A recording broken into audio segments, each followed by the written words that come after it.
Good morning, everyone. Shadow here. Just wanted to take you through what I'm looking at on Bitcoin. We'll review Bitcoin, a little bit of the US 500 or SPX, and pretty much just make this more or less the second half an educational video. But as you know, this is the awesome oscillator or AO that I use, and then I just have price and then I use multiple time frames. But if you enjoy my work, please I do all my trading on PrimeXBT. I've done it for 3 years. Please use my referral link in the description of the video below and get yourself a 7% bonus and 50% off fees to help keep this channel free. Um, so yeah, let's just dive right in. Yeah, so I usually always start on the 3-day chart. And as of right now on the 3-day chart, we are looking at a nice possible divergence forming as long as we don't dive off the cliff here. But as you can see, the AO is strengthening. So price is relatively flat. The AO is strengthening and pushing up towards the balance line of 0.0 on the 3-day chart. Love the 3-day chart, catches a lot of larger moves. So what I'm expecting us to range a little bit, I'm looking for a green AO bar here. As long as this red does not fall below this previous peak. To make a peak, you need an alternating red-green bar. So red-green is the first peak. As long as we don't dive lower, I'm expecting a green AO bar here in 10 hours. If I get that, I will long about a day and a half into that bar. So I will still remain patient because that bar does not mean it's going to stay green if price just tails off. So a day and a half to 2 days into that bar, I will start placing longs on Bitcoin. But again, I need a green AO bar here for me to long, and then I got to wait a day and a half to get those longs, and then I'll look for a push up. And then I just continue zooming in. So as you can see, let's start over on this time frame here, the 1 day. Right now we're looking for, you could have made an argument that we were looking fairly bullish, right? Price moving up. We did have almost a flat AO here. And then we also, once again, red alternating green. So as this bar closes, you're looking at a nice divergence here as well.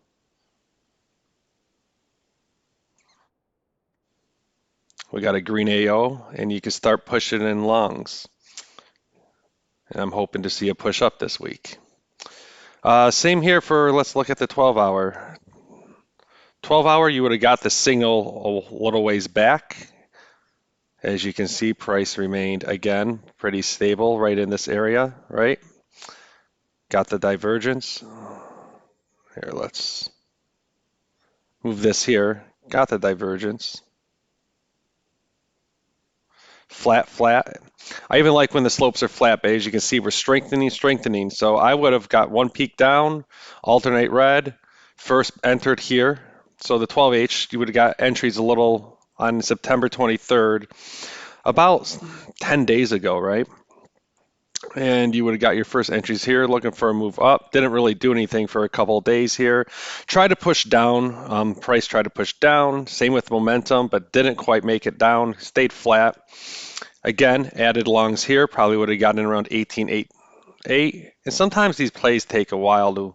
So I would have added longs here, somewhere in the middle bar. Got in at 19.1. Probably got in around here, 18.8, because most of this price action stayed within this little tight range outside of this wick here. And then a day later, it shoots up and you could have collected all those profits. So that's generally how I play that. And then you could have added on here again. And if you had your take profits set, you could have caught this 1,000 or 700 point, about a 700 point move up because you would have got in around 19.4. It peaked up here. But just have take profit levels. Do not get greedy. We've been in a tight market. So let's continue zooming in. So this is what I look for on all time frames. All I do is adjust TPs, right? Higher the time frame, the tighter the TPs. But if you really look at it, for the since like September 15th, we've been in this range. I mean, there's a little bit out here, but let's just look at this. September 15th. we've been in a, essentially, if we take out those wicks, these minor wicks down here, we have been in a 2,000 point range for over 2 weeks. So that just, you're not going to be looking for large moves here. I mean, at the end of the day, we continue to, if you zoom back out, you know, we just stay in tight ranges and if we get a little push and then right back into a range. Um, so really, we've been in this range now for a general larger range if you wanted to take this from here to basically here. So you've been in this giant range since June 16th. We're just ranging, and unfortunately we're ranging in the lower half of the range down here. So that's just all the more risk eventually of breaking down. So be careful. Um, I'm not saying we are going to break down. The charts are actually looking fairly green. So hopefully we get at least a push back up to the middle of the range here this week or next. But time will tell. Like right now, like I said, I just showed you the 12-hour chart, and those actually look bullish, and we would have caught a bunch of 1,000 point moves if you were on that time frame. Right now, it looks like we've lost momentum on the 6-hour, and we're getting weaker. So price tried to break up, didn't. So we're losing momentum and we're going back under the balance line. So I only look for shorts when we're above the balance line on a time frame or below the balance line on a time frame. So I just showed you the 6-hour, 12-hour, 6-hour would have played out similar. Would have longed here. You would have went underwater a bit, but never broke below really this previous low. Longed here again. Longed here as we strengthen, right?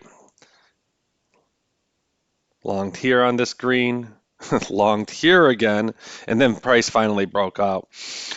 You would have been just sitting in longs for days, and that's okay. As price is getting stronger and stronger, then we finally break, take your profit. As you can see, bears quickly stepped back in and brought that down about 12 hours later, right back into this small tight range here. So that's all I'm really looking at. Let's look at the US 500. Again, let's start on the 3-day. SPX has been following it closely. Everything's diving off now. You could have argued this would have been a nice divergence. As you can see, price tried to break down. These have a 95% hit rate. Price tried to break down. AO remained relatively flat here. AO remained flat, right? So your longs would have been, so you got price breaking down. So if price is breaking down and it's getting stronger or AO remains flat, these come with a 90% hit rate. Or if it comes divergence like this with the slope, as price moves down, they are highly accurate. As you can tell on the 3-day, this would have been your long bar. So you would have longed right here.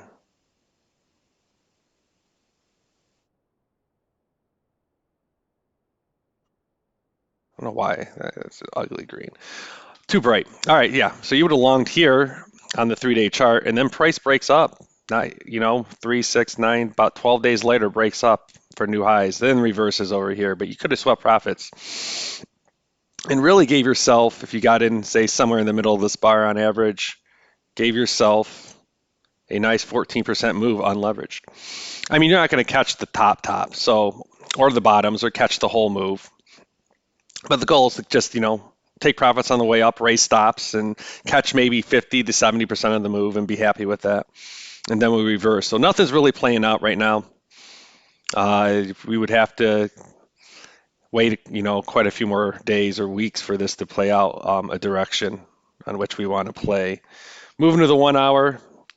Right now, SPX has got a few green momentum bars, but this was the last major play on SPX that drove us down on the opposite end. If you look on the daily here, we had price divergence on top. Look at that slope difference, right? Like I said, these come with an 80% hit rate. This was the market reversal as we moved up. So not forming yet, but if you looked at this price, this peak, you would have shorted this bar right here. So you would have shorted right here at like 42.80, and then price just continued to tank, right? But on the other hand, here was your reversal bar over here on the daily, right? So let's zoom in a little. So that would have been your short on the reverse, but here's the reverse right here. Breaks down, price breaks down, tries to break down again. Here's your long, right? As you can see, the momentum strengthening. You have a peak here, alternating red, green, peak here, red, green, and another peak all the way over here, red, green. So if you track it, price is moving up, trying to break up, but it's gaining momentum, right? And it was pretty much stagnant here. You would have longed this bar here, and then longed again on this green AO on the peak.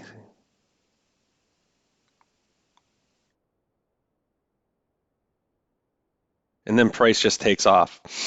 So these higher time frames are very accurate, highly accurate. But at the end of the day, sometimes you got to remain patient for them to play out. So as you can see, really, you would have entered on July 6th, July 19th, you would have entered 13 days later, and then price finally breaks up on the SPX or US 500, whichever one you want to call it. Same thing here. And now what we're looking for, right? Now what we're looking for is momentum to, right? Momentum shift. It's going to try to break down here, lower peak, and red bars and then green on the AO if we get it. Because all we can do right now, this could be red, and then this just dives off right into a deeper dive here. So other than that, that's exactly what I'm looking at right now. Bitcoin's looking bullish. 12H is actually looking pretty good as well for a bullish move. Look at this divergence forming. I like the 12H a lot here. In 7 hours, a new bar opens with futures. So I might actually put some longs on SPX. And remember, you can trade these on PrimeXBT, these indices. No KYC, so which is really nice. And you can trade these indices. So I'm going to probably long US 500 here about halfway into this bar and let this play out over the next week. So Bitcoin's looking pretty bullish for a move back up. SPX is as well. So if we get a green AO bar here, which would look highly probable right now, we're going to look for longs. I don't know if we're going to get that high. I won't get greedy on the way up, but I'm going to look for longs. So get green AO bar here. We got a peak, shorter peak. We got a nice divergence forming. If you look at the slope, price trying to break down, but the momentum is going to bring us back up. And hopefully we will see a nice price, over the upcoming day here. Upcoming couple weeks. Price move up and take our profits before newer lows. I'm expecting us to actually pump going into midterms. They have to garner some votes, and then I just believe the end of Q4 and Q1 2023 is going to be a bloodbath for indices. And if Bitcoin does not decouple, it's going to be a bloodbath as well. So either way, if you guys have any questions, feel free to drop them in the comments below. But everything's looking pretty bullish right now. I'm actually kind of happy with the markets and how they're structuring up right now. So this was a nice pump down. I mean, I'm looking for, hopefully a green next couple of weeks, and unless things reverse. But you got to keep an eye on the charts all the time. You just, you look at, especially these higher time frames. You just have to come back to them once a day, right? These 12-hour, 1-day charts. Come back once a day, reevaluate. So you don't have to be looking at charts 24/7, which is nice. So hope you guys enjoyed the video. Everything's looking green. So thumbs up, and if you can like this video and share it with your with friends or acquaintances. So talk soon.